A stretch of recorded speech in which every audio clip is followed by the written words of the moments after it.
hard to save. It is. Investing is easier. It is. Yeah, I know for sure. I mean, there had to be like that mindset shift of taking on more debt to create more wealth. That was like a big shift for me. Once I understood that, it was like, oh, it became like, it's like a game almost, right? People see debt, a lot of people see debt as a bad thing. But if it's used properly, it's a tool. And once you start seeing, I think, this is me personally speaking, but once you start seeing money as a tool, you can change. Like you can make a lot of great changes in terms of your wealth. You mentioned earlier your parents had to pay off mortgages. That's something they taught you?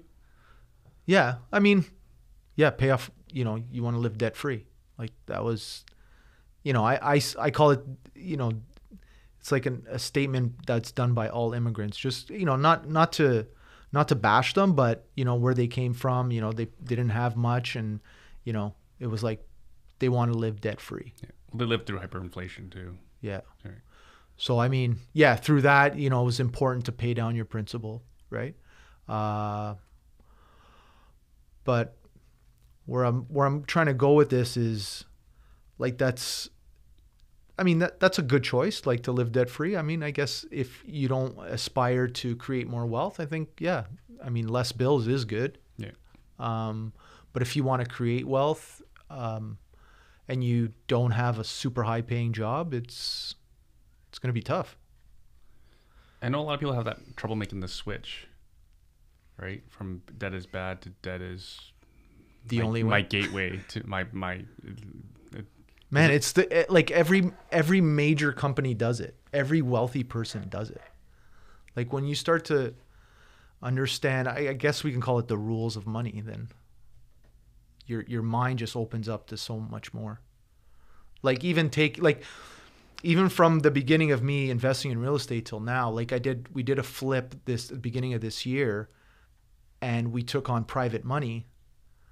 But leading to that was like, oh my God, like you were so concentrated on 8%. Like, holy crap, this 400 grand is going to cost me 8%. But it's how you use it, right? You get to keep the whole deal that way. Yeah. Instead of having to give half. Oh, and let's not even get into the discussion of how easy it is to deal with private money instead of dealing with the banks. It's funny because there's a lot of private money out there. Yeah. It's actually I think it's actually a function of how many people made a lot of money in real estate. Now they just want to take it easy. Yeah. Just lend it. Well, the thing, like, I forget who told me this, but just like take a walk down your street. Like, look how much money is sitting in all these homes. So you're almost foolish not to tap into your equity to create more money. But that's me. That's my perspective. Right. I remember back in the day when we were borrowing for like 3%, 4%, 5%. Like, even if it cost me 5% for the money, I think I can predictably make 15%. Exactly. In real estate. And you're not blowing it on shoes and... No, I'm cheap as heck. Trips. I mean, it's what you do with it, right? At the end of the day. Yeah. No, I'm just straight investing it, right? Yeah. So as long as I can make a differential of 10%, like it's... Yeah. No-brainer. So it's a no-brainer, yeah. Right. It just happened that real estate did a little bit better than that. Yeah, exactly. Just a little bit better.